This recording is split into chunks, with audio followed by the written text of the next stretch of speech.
ek sê julle een ding vandag. Party daar wonder 'n mens hoor hierso. Behoort jy ergens? Ja, mens behoort nie altyd ergens nie.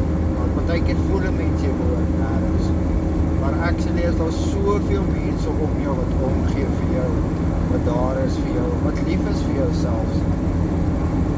Ek weet, ek kom deur 'n moeilike pad. Ek het al baie van myself getwyfel, baie getwyfel aan ander mense. Soos vir 'n voorbeeld laas jaar, doodnormale Vrydag, dit was 17 Januarie 2025, 2:15 die middag, gelaai by 'n kliënt daar. Stop by die kliënt se huis, alles 100% terugkom, kyk ek in 'n 9 mm gebeurtenis.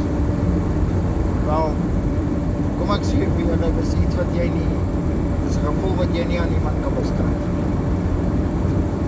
En daai dag het ek besef hoe lief die Here actually vir my is.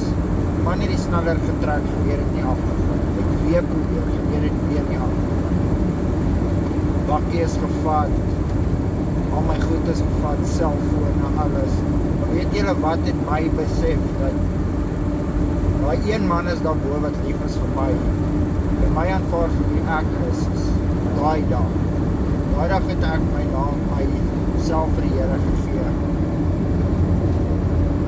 En ek sê vir julle, ek kyk nie terug nie.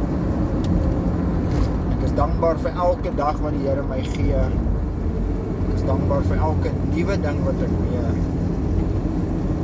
ek sien. Ek kon dit nie gehad het as dit nie volpas nie. So kom ek daag julle uit vandag. Gaan sit bietjie en dink aan alles wat jy het.